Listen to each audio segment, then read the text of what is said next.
भगवत कृपा से संयुक्त प्रेम पूर्ण हृदय के साथ निज अंतःकरण को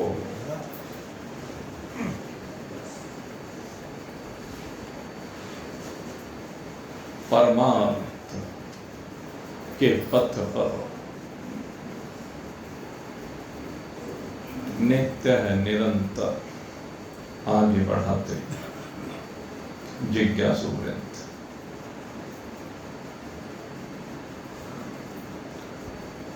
कल आपके सामने जो चर्चा हुई उसमें बताया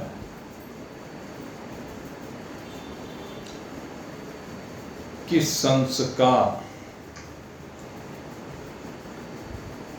कहां से संचित होकर के स्वभाव का सृजन करते हैं और उन्हीं स्वभाव के वशीभूत होकर के यह जीव कभी राग द्वेष से संयुक्त कर्मों का हेतु होता है और कभी राग द्वेष से विरहित होकर के कर्मों का हेतु होता है। आज भगवान इन राग द्वेष के संदर्भ में और चर्चा करने जा रहे हैं, क्योंकि ये राग और द्वेष अशुद्धि के प्रतीक हैं। राग और द्वेष से विरहितता निर्मलता की प्रतीक है और निर्मलता परमात्मा प्राप्ति का प्रतीक है। इसलिए आज भगवान इन राग और द्वेष को परिभाषित करते हुए इनसे मुक्त होने का उपाय हमें बता रहे हैं। लेकिन किसी भी दोष से मुक्त होने से पहले उस दोष को समझ लेना जरूरी है कि ये दोष है क्या, ये दोष होता कैसे है। इसलिए राग द्वेष से विमुक्त होने से पूर्व हमें राग और द्वेष को समझना है। जो जीवन में 6 क्लेश हैं, उन 6 क्लेशों में भी ये राग और द्वेष ही मुख्य माने गए हैं। अविद्या अस्मिता राग द्वेष अभिनिवेश 6 प्रकार के क्लेश हैं। उनमें राग द्वेष के कारण ही सब विकारों का जन्म होता है।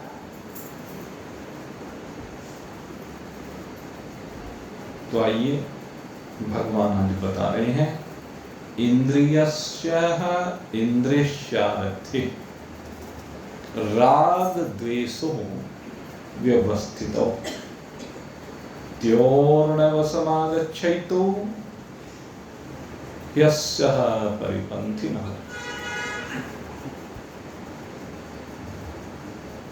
कहते हैं इंद्रिय और इंद्रिय के अर्थ में एक इंद्रिया है, एक इंद्रिय का अर्थ यानी इंद्रियों का विषय, इंद्रियों के चरागाह स्थान, जहां इंद्रियां आसक्त होती हैं। कहते हैं उनमें ही राग और द्वेष विराजमान है, या कह लीजिए उनकी अनुकूलता और प्रतिकूलता में राग और द्वेष विराजमान है। इसलिए भगवान कहते हैं त्योर्ण वस्मागच्छेतु, हे अर्जुन, इसलिए तो राग और द्वेष के अधीन मत हो। क्यों ना हो? कहते तेरे पथ से तुझे हटाने वाले हैं, परमार्थिक पथ से तुझे हटाने वाले हैं।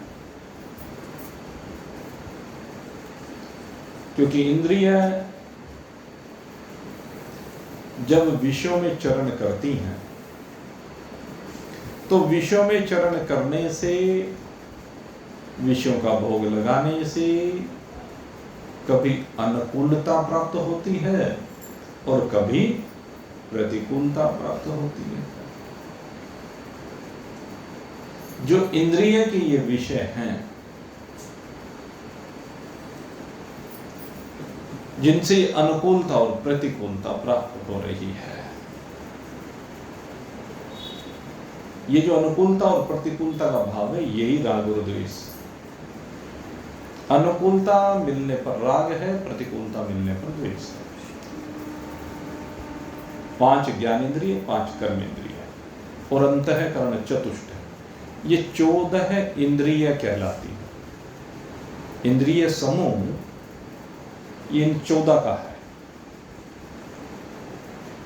इनमें से 10 बाहर व्यवहार करती हुई दिखाई देती है, हालांकि है वो भी अंदर है।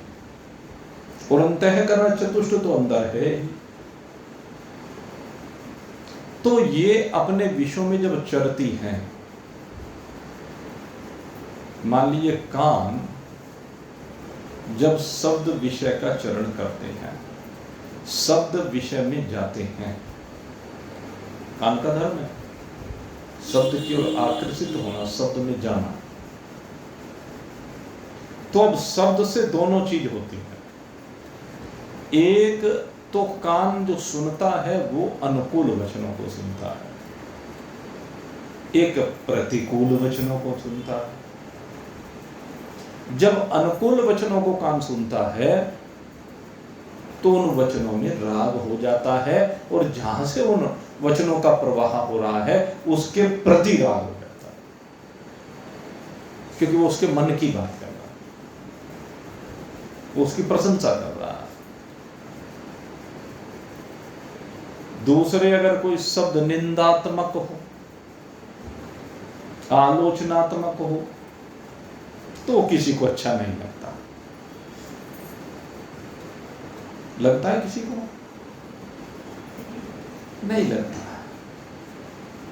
मैं यहां बैठे हुए आप में से किसी की भी कमियां गिनवाने लगूं, सीधे पर्टिकुलर एक व्यक्ति को कह करके, तो वो क्या करेगा? अपमान महसूस करेगा कि भरी सभा में मुझे अपमानित कर दिया। गुरुजी अगर कुछ कहना था अकेले बुला के कह लेते, क्योंकि ये जो मैं जिसको हम कहते हैं, ये घुसी पड़ी है।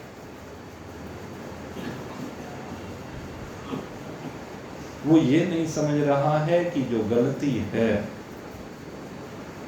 और उसका तुझे बोध कराया है, इसलिए कराया कि तू उससे बच जाए। इंसान का स्वभाव है कि जब उसे कुछ कहना होता है तो वो उसके अपने हिसाब से उस व्यक्ति को मोल्ड करना चाहता है। जैसे अगर कोई प्रशंसा के शब्द सुनाना चाहे, तब भी ये कहता है कि गुरुजी अकेले में सुना देना, तब तो कहता है सारे समाज के सामने मेरी प्रशंसा करना। और जब कोई प्रतिकूल बात कहनी हो तब कहता है अकेले में कह देना। क्यों भाई, क्या डिफरेंस है? मेरी मैं पे चोट पहुंचती है, ये डिफरेंस है। अनुकूलता में भी मेरी मैं जुड़ी हुई है और प्रतिकूलता में भी मेरी मैं जुड़ी हुई है। ये जो मैं है ना, इस मैं को कोई कोई बिरला हटा पाता है। फिर उसे न अनुकूलता दिखती है न प्रतिकूलता दिखती है, उसे केवल पारमार्थिकता आती है, सिद्धांत भाता है। क्योंकि फिर तो सिद्धांत की बात हो रही है।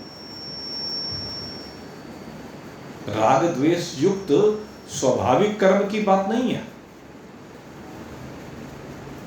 निंदा और स्तुति स्वाभाविक कर्म है, राग द्वेष संयुक्त कर्म है, लेकिन पारमार्थिकता वो राग द्वेष से विरहित कर्म है। तो इसीलिए भगवान इस राग द्वेष से बचने के लिए कहते हैं, ये जो माने हुए राग और द्वेष हैं, भगवान कहते हैं तू इनके बस में मत हो।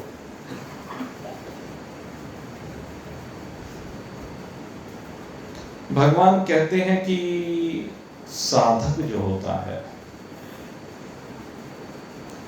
उसको राग द्वेष की जब वृत्ति उत्पन्न होती है ना, तो कहते हैं वो राग द्वेष की वृत्ति के उत्पन्न होने पर भी साधक को साधनों से और साध्य से निराश नहीं होना चाहिए।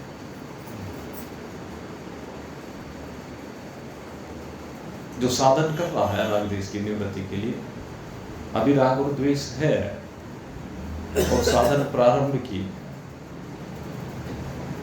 तो साधन प्रारंभ करते ही तो तुरंत राग द्वेष निवृत्त नहीं हो जाते, समय लगता है। तो इसीलिए कहते हैं कि उन राग और द्वेष की जब वृत्ति उत्पन्न होती है तो लगता है कि एक तरफ हम साधन कर रहे हैं, दूसरी तरफ फिर भी राग द्वेष टिका हुआ है।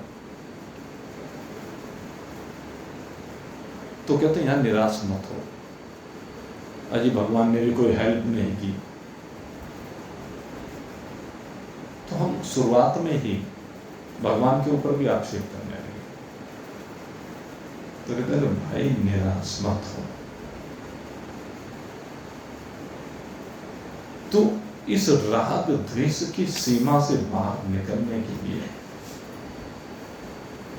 निरंतर शुभ कर्मों में प्रवृत्त हो।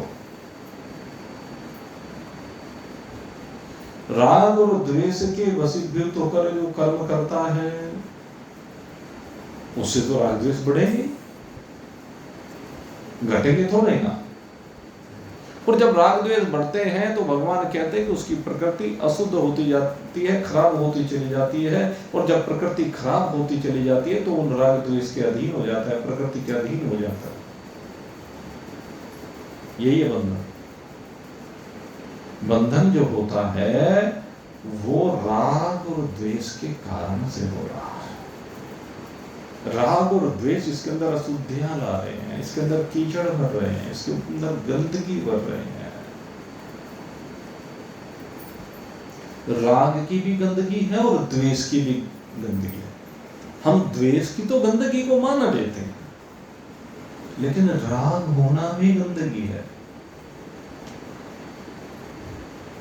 बालक में इतना राग हो जाए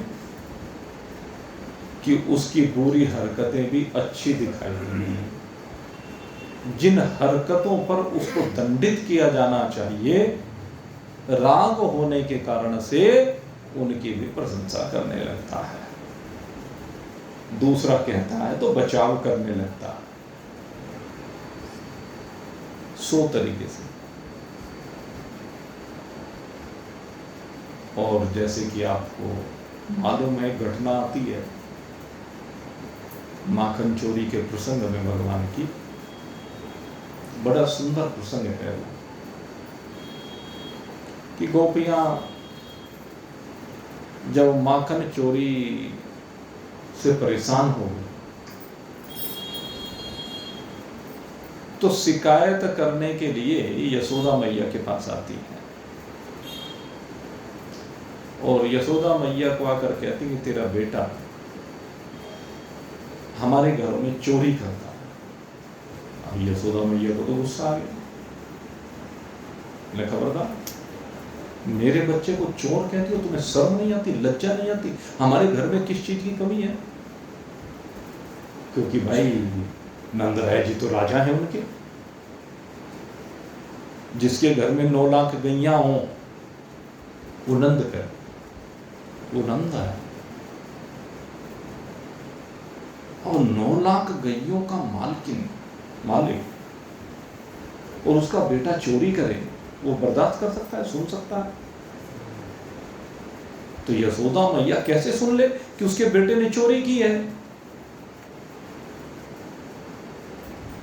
तो खबरदार, मेरे बच्चे को चोर मत कहना। न सुन यशोदा, तो नंदराय जी की धर्म पत्नी है, हमारी महारानी है, वो तो अपनी जगह है, लेकिन तो हमारी सखी भी है, क्योंकि साथ यमुना पे जल भरने जाती हैं, रोज साथ रहते हैं, हमारे मोहल्ले पड़ोस की भी है।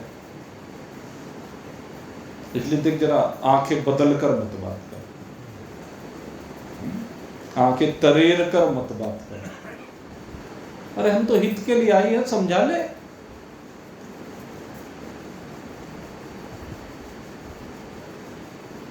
यशोदा कहने लगी, अच्छा ही बताओ किसके घर में चोरी की? अब एक ने कहा मेरे घर में। पहले तो किसी की बोलने की हिम्मत नहीं थी, क्योंकि सीधे सीधे कहे, लेकिन एक ने हिम्मत करके कहा कि मेरे। तेरे घर में चोरी की है? कि हाँ। इतना दूसरी बोल पड़ी, हाँ मेरे भी। इधर से तीसरी बोल पड़ी, पीछे से चौथी, फिर 5वीं। कह रहे तुम्हारा दिमाग खराब हो गया, सबके घरों में डाका डाल दिया? कि हाँ। मैंने चुराया क्या? क्या चुराया? वो छोटा सा बालक क्या चुरा करके लाता है? मैंने तो कभी कुछ देखा नहीं कि वो कुछ चुरा कर लाया हो, घर में लाके रखा हो। भाई मेरा घर तुम्हारे सामने पड़ा हुआ है, खुला है। नंद बाबा का घर सबके लिए खुला हुआ, कोई आओ देख लो भाई, कहीं कुछ सामग्री कहला देख लो भाई, जो तुम्हारे घर में से चुरा के लाया, मेरे घर की तलाशी ले लो भाई। अरे वो चीज ऐसी नहीं जो घर में रखी जाए। कहले है क्या? कहले तेरा बेटा हमारे घर में माखन की चोरी करती। कहले माखन की चोरी? अरे फिर तुम्हारा दिमाग खराब हो गया, मेरे घर में माखन की कमी है क्या? 9 लाख गैया, इतना माखन ही माखन भरा है, सारे जहां देखो वही माखन भरा हुआ है। कहने देंगे सो हम तो फिर क्या, हम सब तो कह रहे हैं। कहने तो यहां छूता भी नहीं माखन को, और तेरे यहां चोरी करता है? कि हाँ हमारे यहां माखन चोरी करता। कहने बच्चा है, चल तेरे यहां से 2 लोंदे माखन के चुरा ही लिए, क्या फर्क पड़ा? कहने लगी फर्क कुछ नहीं पड़ता 2 लोंदे माखन के, अगर वो खाए। फिर कहने लगे खुद तो खाता ही है, साथ में ग्वाल बालों को खिलाता है। कहने अच्छा, अरे अभी से मेरा बालक अपने साथियों को भी खिलाता है, अकेला नहीं खाता? वाह वाह वाह, कितना प्यारा बेटा है मेरा, सबको खिलाता है, बलियारी जाओ। कहने लगे चल इसमें भी कुछ नहीं। फिर कहने लगे खुद खाता है, ग्वाल बालों को खिलाता है, और फिर वानरों को खिलाता, वानरों को भी खिलाता है। वाह वाह, अरे बेटा बस मैं तो बलिहारी जाती हूं, मेरे श्याम सुंदर, कितने शुभ कर्म करता है तू, वानरों का भी ख्याल कर रहा है कि हाँ चल यहां तक भी कोई बात नहीं। फिर कहते अपने आप खाए, ग्वाल बालों को खिलाए, वानरों को खिलाए, फिर कहने लगे उसके बाद सारे बर्तन भांडे तोड़ देता है, जो बच जाता है उसे जमीन पे गिरा देता।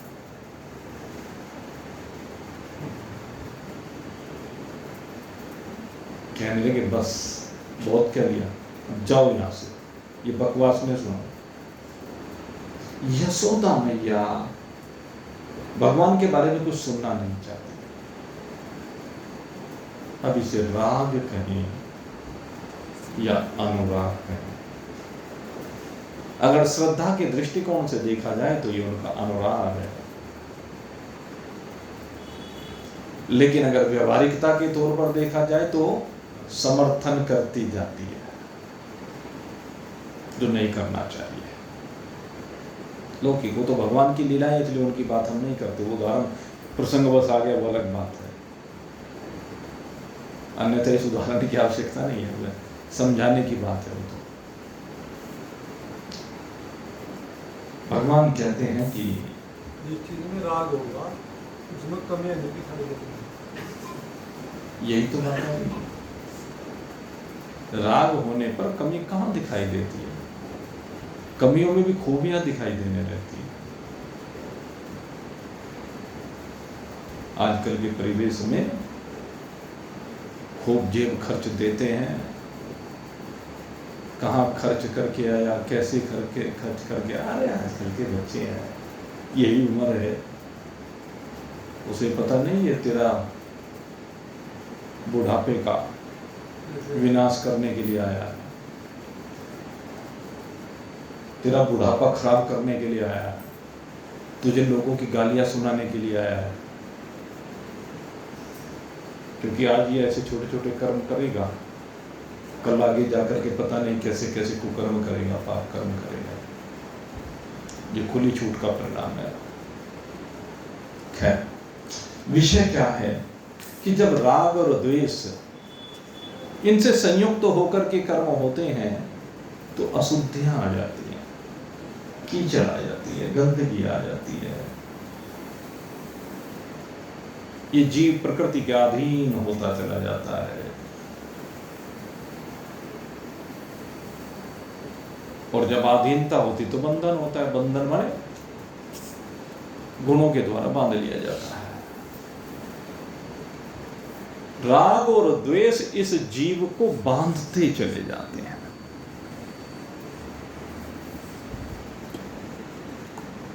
लेकिन भगवान कहते हैं अगर यदि राग और द्वेष दोनों से निवृत्त होगा, राग द्वेष में सही पूछिए तो निवृत्त क्या, ना प्रवृत्ति हो ना निवृत्ति हो, स्थिति तो ये होनी चाहिए, कहीं पर भी न प्रवृत्ति हो न निवृत्ति हो। कर्म बंधन से मुक्ति का उपाय ये है, किसी में भी न प्रवृत्ति हो न निवृत्ति हो। कहने भाई ये बात तो सही में, निवृत्ति की बात तो होती है, आप ऐसी बात क्यों कर रहे हो कि प्रवृत्ति और निवृत्ति दोनों को हटा रही है? कहते हाँ, जरा चिंतन करो। निवृत्ति माने किसी को छोड़ने का निर्णय, किसी भी चीज में।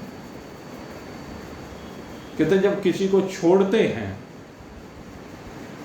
तो स्वाभाविक द्वेष की उत्पत्ति हो जाती है, ये स्वभाव तो हो जाता है। जैसे प्रवृत्ति में राग है ऐसे निवृत्ति में द्वेष है, लेकिन सूक्ष्म रूप में वहां भी द्वेष छिपा हुआ होगा। छोड़ना नहीं, छूट जाना, दोनों बात में अंतर है। प्रवृत्ति और निवृत्ति का ना होना वो स्वाभाविक हो तो तब राग और द्वेष की निवृत्ति होती है, तब बंधन की निवृत्ति होती है, तब सुगमता पूर्वक ये बंधन कट जाता है। और दूसरी बात, इस राग और द्वेष से विनिर्मुक्त होने का दूसरा उपाय क्या है? क्या कि जो साधक है वो अपने संपूर्ण कर्मों को, वो चाहे स्वाभाविक कर्म हो रहे हैं और चाहे सैद्धांतिक कर्म हो रहे हैं, दो प्रकार के कर्मों की व्याख्या आपके सामने की गई। कहते हैं जो दोनों प्रकार के कर्म हैं उन दोनों ही प्रकार के कर्मों को कहते हैं भगवान को अर्पित कर दे। श्री हरि अर्पणमस्तु। एक दिन प्रसंग आया था, कहना राग और द्वेष की सीमा से बाहर होने के लिए सब कुछ भगवान का समझते हुए भगवान को अर्पित कर देने से भी राग और द्वेष निवृत्त हो जाते हैं। राग द्वेष फिर उसमें रहते नहीं, क्योंकि फिर कर्म अपने लिए होते ही नहीं। जब अपने लिए कर्म होते नहीं तो राग नहीं ना द्वेष है, फिर तो सब कुछ परमात्मा का है, भगवान का है। ये सारी की सारी सृष्टि भगवान की तो है, सारी सृष्टि का निर्माण भगवान से ही तो हुआ है। और ये जो हमारा शरीर है ये भी भाई सृष्टि का ही एक अंग है। ये शरीर सृष्टि का अंग है, लेकिन हमने इस शरीर को अपना मान लिया है, इसमें इसीलिए ममता हो गई है। अपना मानने के कारण शरीर में ममता, कहते हैं जब तक शरीर में ममता रहती है ना तब तक राग और द्वेष रहेंगे। इसलिए शरीर के भाव से बाहर निकलिए अगर राग द्वेष से बाहर निकलना चाहते हैं। जब शरीर में ममत्व होगा कि शरीर मेरा है, शरीर को जब ये मेरा मानेगा तो फिर तो जो भी कुछ मनुष्य ग्रहण या त्याग करेगा उसमें रुचि अरुचि स्वाभाविक होगी, यानी राग और द्वेष स्वाभाविक होगा। कहने लगे जब तक इस शरीर को मैं मानता रहेगा, मेरा मानता रहेगा, तब तक राग और द्वेष निवृत्त नहीं हो सकते, अपितु राग और द्वेष को और खुराक मिलती चली जाएगी, राग और द्वेष और बलिष्ठ होते चले जाएंगे। लेकिन कहते हैं जो शास्त्र को सामने रखता है, जो महान पुरुषों के आचरण को सामने रखता है, जो भगवान के मत को सामने रखता है, तो वो कहते हैं किसी भी कर्म में न प्रवृत्त होता है न निवृत्त होता है। और जब किसी कर्म में प्रवृत्त नहीं होता और निवृत्त नहीं होता तो फिर राग और द्वेष निवृत्त हो जाते हैं, क्योंकि शास्त्र की आज्ञा के अनुसार चलने से रुचि अरुचि की बात रही ही नहीं। और भगवान कहते हैं कि जो जीवन मुक्त महान पुरुष होता है, जीवन मुक्त महान पुरुषों के ऊपर ये जो शास्त्र की बात हम कह रहे हैं, कहते हैं जीवन मुक्त जो महान पुरुष हैं उनके ऊपर ये शास्त्र की मर्यादा भी शासन नहीं करती। लेकिन इस भाव को यहां पर बहुत सुंदर कहा गया है।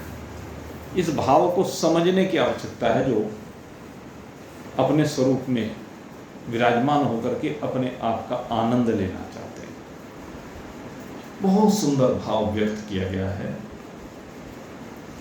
कि यद्यपि ज्ञानी महान पुरुष शास्त्र की मर्यादाओं से, शास्त्र की परंपराओं से, उनके नियम कानून से सबसे विलग होते हैं, उनके ऊपर उनका शासन नहीं होता है, वो शास्त्र की मर्यादा से बहुत ऊपर उठ चुके होते हैं, लेकिन फिर भी जीवन मुक्त महान पुरुष शास्त्रों की मर्यादा का आदर करते हैं। उनका कभी उल्लंघन नहीं करते। और आपने एक प्रसंग सुना होगा, भगवान श्री राम जब वनवास में थे तो कहते हैं वो वनवास में रहते हुए भगवान श्री कृष्ण ने, वो भगवान श्री राम ने वनवास में भी अपने पिता का श्राद्ध किया। यद्यपि वनवास में थे, वनवासी के वेश में थे, लेकिन फिर भी वहां पर अपने पिता का श्राद्ध करते हैं। और जब वो अपने पिता का श्राद्ध करते हैं तो महाराज दशरथ स्वयं आकर के उनके द्वारा अर्पित उस श्राद्ध अन्न को ग्रहण करते हैं। तो भगवान श्री राम के ऊपर तो कोई शास्त्र की मर्यादा नहीं है, लेकिन उसके बावजूद भी वो श्राद्ध कर रहे हैं। उसके बाद भी वो ब्राह्मणों को, ऋषियों को बुला करके उनको भोजन कराते हैं। और कहते हैं एक घटना और आती है इसी तरह की। कहते हैं एक बार की बात है कि भीष्म पितामह अपने पिता के लिए पिंडदान कर रहे थे। महाराज शांतनु, आप जानते हैं महाराज शांतनु के पुत्र हैं और माता गंगा जी। अब गंगा जी तो भंवर है, वो तो एक देवी है स्वर्ग की। अब ये अमरता गंगा जी के इस प्रवाह को लेकर नहीं कह रहा हूं, क्योंकि जो शास्त्रों में वर्णन आता है गंगा जी के इस धरा से जाने का समय नजदीक आता जा रहा है, आपको बता दें। अब वो पता नहीं हमारी याद में आएगा या किसी और की याद में आएगा, अगली पीढ़ियों की, वो अलग बात है, लेकिन बहुत लंबा समय नहीं है जब गंगा जी इस धराधाम को छोड़ करके साप मुक्त होकर के यहां से देवलोक में चली जाएंगी। सरस्वती चली गई। सरस्वती सब जानते हैं, बड़ी पता नहीं कहाँ कहाँ सरस्वती हुआ करती थी, अब तो कहीं दिखाई नहीं देती, केवल एक बस माना में कहते हैं भाई ये सरस्वती की धारा है जो अलकनंदा में लुप्त हो जाती है, वहीं पर मिल जाती है। ऐसे गंगा जी का भी हुआ है। खैर, तो मैं चर्चा कर रहा था भीष्म पितामह। भीष्म पितामह अपने पिताश्री को पिंड अर्पित कर रहे थे। और जिस समय भीष्म पितामह अपने पिता शांतनु को पिंड अर्पित कर रहे थे तो उसी समय शांतनु का हाथ सामने आ गया। उस पिंड को ग्रहण करने के लिए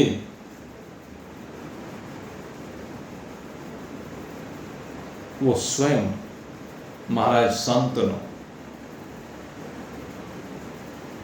विराजमान हो गए। लेकिन साक्षात आने के बावजूद भी अब भीष्म पितामह दुविधा में फंस गए, क्योंकि साक्षात हाथ प्रकट हो गया। अब वो जो पिंड होता है आप जानते हैं कैसा होता है, पिंड जो हमारे यहां दिया जाता है। तो उस समय भीष्म पितामह ने विचार किया कि अब मैं क्या करूं, इनको स्वादिष्ट भोग्य पदार्थ अर्पित करो, यह जो शास्त्र कहता है, कहते हैं कुशा पे ही आप देखते हैं कुशा लगाई जाती है साथ में पिंडदान देते हुए, वो जौ का आटा, उसके साथ कुशा लगाई जाती है। अब शास्त्र तो उसी पिंडदान की बात करता है। तो कहते हैं भीष्म पितामह ने पिता का हाथ प्रकट होने पर भी वही पिंड जो शास्त्र में कहा है वही महाराज शांतनु को अर्पित किया। धर्म की मर्यादा को नहीं छोड़ा। ऐसे बहुत से उदाहरण आते हैं कहते हैं कई बार दुविधा की स्थिति होती है कि हमें क्या करना चाहिए, तो उस स्थिति में कहा कि शास्त्र सबसे बड़ा प्रमाण माना गया है। हमारे यहाँ शास्त्र को सबसे बड़ा प्रमाण माना गया कि शास्त्र की बात को मानो। जब हमारे यहाँ प्रमाण की बात होती है, प्रत्यक्ष प्रमाण, अनुमान प्रमाण, तो वहां पर एक आगम पुराण भी है। आगम प्रमाण, आगम माने शास्त्र, आगम माने वेद, उपनिषद, सब मतलब जितने भी हमारे शास्त्र हैं वो सब इसमें आगम में आ जाते हैं। कहते जब भी कोई दुविधा की स्थिति हो तो शास्त्र की बात को मानना चाहिए, किसी और की बात को नहीं। यद्यपि महान पुरुष चूंकि सदा शास्त्र की बात मानते हैं, इसलिए महान पुरुष जैसा कहते हैं वैसा करना चाहिए, ये कहा गया है। लेकिन अगर महान पुरुष की बात और शास्त्र की बात दोनों में भेद हो, अगर गुरु जी की बात और शास्त्र की बात में भेद हो, तो प्रमाण शास्त्र है। आपको बता दो, वहां गुरु जी की बात नहीं, क्योंकि गुरु जी भी हो सकता है किसी स्थान पर उनकी समझ शास्त्र की भाषा को ना पकड़ पाई हो, उनकी बुद्धि ना पकड़ पाई, उनकी समझ ना बन पाई हो। ऐसा भी तो संभव है। गुरु जी की पहुंच हर विषय पर हो, ये कोई जरूरी थोड़ा ही ना है। अब एक मेडिसिन का डॉक्टर सर्जन का काम तो नहीं कर सकता, एक स्किन वाला डॉक्टर आई का काम थोड़े ना कर सकता है, आई वाला डॉक्टर मेडिसिन वाले डॉक्टर का काम नहीं कर सकता। तो ऐसे ही गुरु जी हर फंड में माहिर हों, सब शास्त्र पढ़े हुए हों और सब स्मरण हो, ये भी तो संभव नहीं है। इसीलिए भगवान शंकराचार्य ने कह दिया शास्त्र जालम महारण्यम चित्त भ्रमण कारणम, कि शास्त्र भी, शास्त्रों का बड़ा जबरदस्त जाल है, महारण्य है, चित्त भ्रमण कारणम, वो चित्त को भ्रमित कर देता है। इसलिए कहते हैं भाई जो हमारे प्रमाणित शास्त्र हैं, उन प्रमाणित शास्त्रों को ही विशेष रूप से कहा गया है कि आप अध्ययन करें। और मैं एक बार आपको उन प्रमाणित शास्त्रों के बारे में बता देता हूं जिनको प्रमाण के रूप में स्वीकार किया गया है। मुख्य रूप से, वैसे तो बहुत हैं, लेकिन मुख्य रूप से वेद तो है ही भाई, वेद के बगैर तो कुछ है ही नहीं हमारे यहाँ, वेदों की तो बात। इनके अलावा जो प्रमाण के रूप में स्वीकार किए गए ग्रंथ हैं, जो अक्षरत सत्य हैं, उनमें ये श्रीमद् भगवद गीता, जो कि हमारा धर्म ग्रंथ भी यही है, और ये प्रमाणित धर्म ग्रंथ कानून के द्वारा है।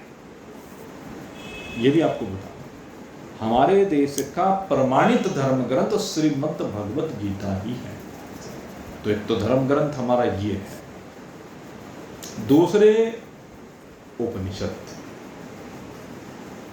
तीसरे ब्रह्म सूत्र, जिस इन तीनों ग्रंथों को प्रस्थान त्रयी कहा जाता है। ये जो ग्रंथ हैं ये बिल्कुल प्रमाणित ग्रंथ हैं और त्रिकाल अबाध्य ग्रंथ है। वैसे 6 शास्त्र, लेकिन क्या है कि जो 6 शास्त्र हैं हमारे, उन 6 शास्त्रों का अगर किसी ने विधि पूर्वक अध्ययन किया है तब तो ठीक है, नहीं तो ये 6 शास्त्र भी बुद्धि को भ्रमित कर देते हैं। और बुद्धि को भ्रमित करने में वैसे शास्त्र का योगदान नहीं है, हमारी समझ का योगदान है।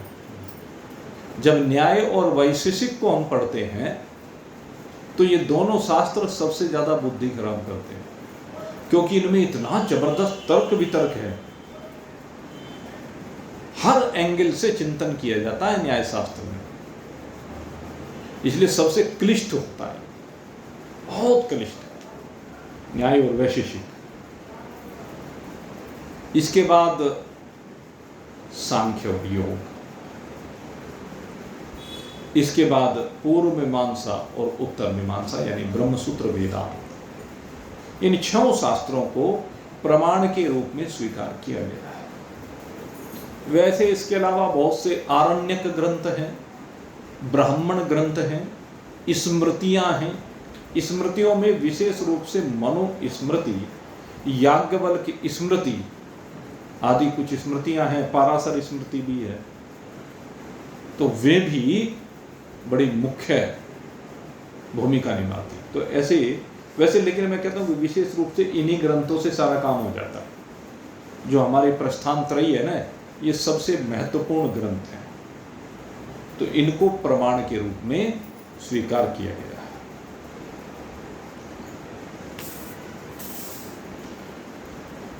तो खैर कहते हैं कि जब कोई ऐसी दुविधा की स्थिति आए तो हमें शास्त्र को प्रमाण के रूप में स्वीकार करना चाहिए।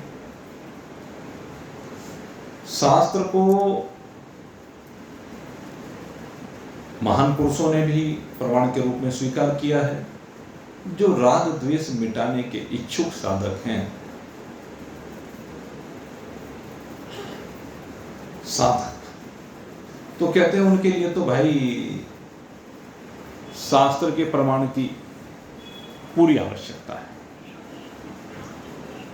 लेकिन जो मैं बात कर रहा था महान पुरुषों की, और कौन से महान पुरुषों की? जो जीवन मुक्त हैं। कहते हैं जो जीवन मुक्त हैं, और जीवन मुक्त कौन है?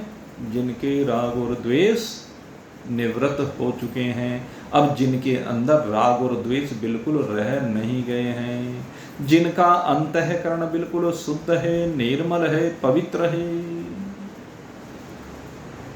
कहते हैं ऐसे महान पुरुष,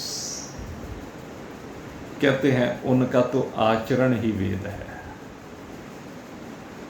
उनके अंदर तो वेदों का तात्पर्य, वेदों का भाव स्वतः ही प्रकट हो जाता है, चाहे वो पढ़ा लिखा भी ना हो।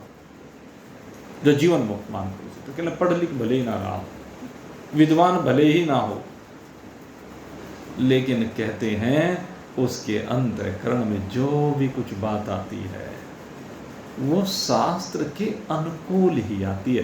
कभी उसके मन में शास्त्र के प्रतिकूल बात आ ही नहीं सकती। ये उसकी सबसे बड़ी विशेषता है। जो ज्ञानी महान पुरुष है, ये ठीक है कि वो शास्त्र की मर्यादा से परे है, लेकिन कहते हैं उसके आचरण में आ ही नहीं सकती शास्त्र विरुद्ध बात। शास्त्र संयुक्त बात, शास्त्र ने जो कहा है वही उसके आचरण में आएगी, क्योंकि राग द्वेष का अभाव हो जाने के कारण उससे कभी भी शास्त्र निषिद्ध क्रियाएं नहीं हो सकती। उसका स्वभाव ही शास्त्र के अनुसार बन जाता है। इसीलिए भगवान ने कहा यत यत चरति ही श्रेष्ठा तत् तत् एव इतर जनः सयत प्रमाणम कुरुते लोकस्तदनुवर्तते। कहते जैसे जैसे मार्ग पर श्रेष्ठ पुरुष चलते हैं, संसार भी देखा देखी उन्हीं के मार्ग पर चलने लगते हैं, क्योंकि उनका आचरण शास्त्र अनुकूल होता है, शास्त्र विरुद्ध नहीं होता। और उनके आचरण को अपने जीवन में जो लोग उतार लेते हैं, महान पुरुषों के आचरणों को जो लोग अपने जीवन में उतार लेते हैं, वो भी राग और द्वेष से विमुक्त हो जाते हैं। तो एक तरीका ये हो गया महान पुरुषों के आचरण को अपने जीवन में उतारने का, जिससे राग द्वेष निवृत्त हो जाते हैं। एक तरीका आपको बताया था भगवत अर्पण बुद्धि, और एक तरीका क्या बताया? न परवर्ती हो, न निवृत्ति हो, न रुचि हो, न अरुचि हो। अब यहां पर एक बात और कही गई कि कुछ लोग ऐसा मानते हैं कि ये जो राग और द्वेष हैं ये अंतःकरण के धर्म हैं। यहां पर ये राग और द्वेष को अंतःकरण के धर्म हैं, इसलिए इनको मिटाया नहीं जा सकता। कुछ लोग कहते हैं कि ये तो मिटने वाले ही नहीं है भाई, क्योंकि अंतःकरण के धर्म है, ये तो सदा रहेंगे। तो भगवान कहते हैं कि ये बात तुम्हारी युक्ति संगत नहीं है कि अंतःकरण के धर्म हुए, क्योंकि जो किसी का धर्म होता है ना वो कभी मिटाया नहीं जा सकता। धर्म को मिटाया नहीं जा सकता। जैसे अग्नि है, अग्नि का धर्म क्या है? जलाना है। तो अग्नि के धर्म को मिटाया नहीं जा सकता, ये तो उसका स्वभाव है, ये कह लीजिए। तो ऐसे ही यहां पर कहा कि ये तो अंतःकरण का धर्म है भाई, राग और द्वेष, इसे मिटाया नहीं जा सकता। उनका कहने का भाव ये है, जैसे चीनी है, उसका धर्म क्या है? मिठास। धर्म है वो, तो उसे मिटा नहीं सकते। नमक है तो नमकीन ही रहेगा, लवण है उसमें खारापन रहेगा ही रहेगा। समंदर का धर्म है खारापन, वो रहेगा।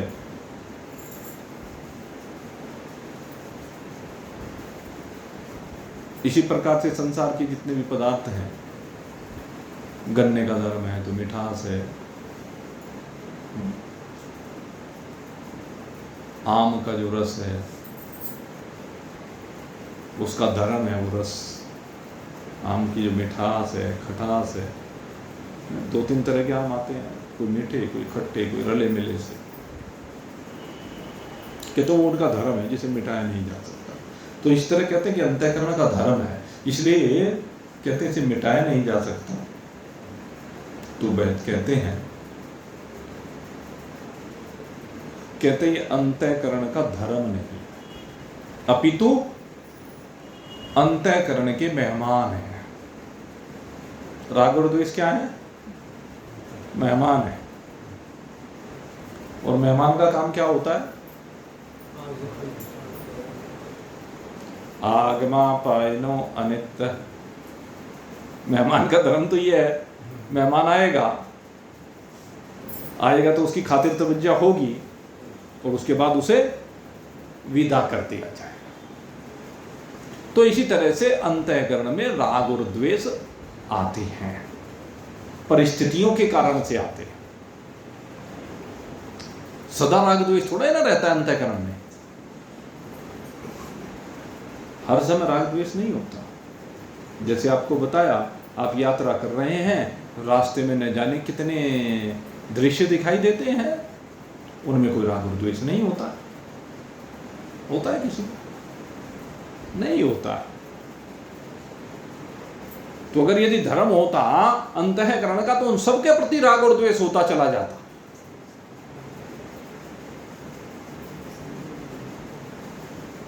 न रागवान न द्वेषवान। राग और द्वेष अटैचमेंट से आता है। अटैचमेंट होने पर जो अनुकूलता प्रतिकूलता होती है उससे आता है, और आता है, चला जाता है। कहते हैं कि ये आने वाला है और जाने वाला है। कहते हैं जिस समय अंतःकरण जागृत अवस्था में रहता है उस समय राग द्वेष भी रहते हैं, लेकिन इन राग द्वेष की प्रतीति सदा नहीं होती, कभी कभी होती है। और अगर यदि साधन किए जाए, सत्संग किया जाए, स्वाध्याय किया जाए, तो राग और द्वेष मिट भी जाते हैं। और साधन करने ही चाहिए। ये सबसे बड़ा साधन है सत्संग। कैसे मिटेंगे राग और द्वेष? कहने लगे राग और द्वेष को पूरी तरह मिटाने के लिए जो तरीका है वो गोस्वामी जी महाराज ने बताया है। बहुत सुंदर भाव व्यक्त किया है। वैसे तो उपनिषद शुरुआत यहीं से करता है, उपनिषद की शुरुआत ही यही है। राग और द्वेष से विरहित हो जाओगे अगर उपनिषद का पहला ही मंत्र मान लोगे। उसी मंत्र को गोस्वामी जी महाराज ने अपने शब्दों में कह दिया। दोनों में कोई भेद नहीं है। ईशावास्यम् इदं सर्वं यत् किंचित् जगत्यां जगत् तेन त्यक्तेन भुंजितामाग्रज कस्य सविद्धनम्। जगती पर जितना भी जगत है उस सब में परमात्मा का ही वास है। ईशावास्यम। सिया राम मैं सब जग जानी, सिया राम मैं सब जग जानी, करहूं प्रणाम जोर जुग पानी, करहूं प्रणाम जोर जुग पानी। सीधा तरीका बता दिया। चराचर जगत में एक परमात्मा का अवलोकन करो। जब परमात्मा के अतिरिक्त और कहीं कुछ रहेगा ही नहीं तो फिर किससे राग होगा और किससे द्वेष? अजी परमात्मा से तो राग होगा, है ना सवाल? चलो सब में हमने परमात्मा को देखा तो हमारा राग परमात्मा में तो हुआ, राग दूसरे में होता है। अरे जब सब में परमात्मा को देखा तो तुझे अपने में परमात्मा नहीं दिखेगा क्या? फिर परमात्मा का परमात्मा से क्या राग और क्या द्वेष? संभव है क्या? एकमेवाद्वितीयं ब्रह्म, जब एक ही अद्वितीय ब्रह्म सर्वत्र दृष्टिगोचर है, दूसरा कोई है ही नहीं, तो फिर वहां न रागवान है न द्वेषवान है। वेदांत की यही विशेषता है। वेदांत तो सीधा एकदम सीधी गोली मारता है, टाइट टाइट, और एकदम सारा संसार जल के भस्म हो जाता है। ज्ञान अग्नि तक करो, ज्ञान की अग्नि में जल करके सब कुछ स्वाहा हो जाता है। ये वेदांत की विशेषता है। तो जब हम चराचर जगत में एक परमात्मा को देखेंगे फिर राग है न द्वेष है। तो राग और द्वेष को निवृत्त करने का एक सबसे बड़ा साधन है कि अहम ब्रह्मास्मि रूप से अपने आप को अनुभूत करो और चराचर जगत को अनुभूत करो। जड़ चेतन जग जीव जग सकल राम में जान, बंदा हूं सबके चरण कमल, सदा जोर जुड़ पाऊं।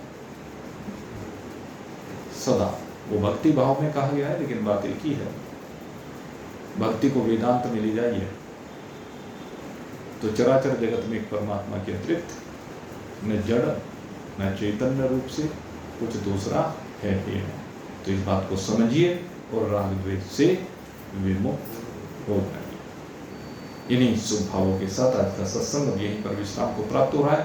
कल फिर आपकी सेवा में पुनः उपस्थित होंगे और इस बार माता अन्नपूर्णा का जो प्रसाद है वो 16 मई मंगलवार के दिन लगाया जाएगा भाई, भगवत कृपा से।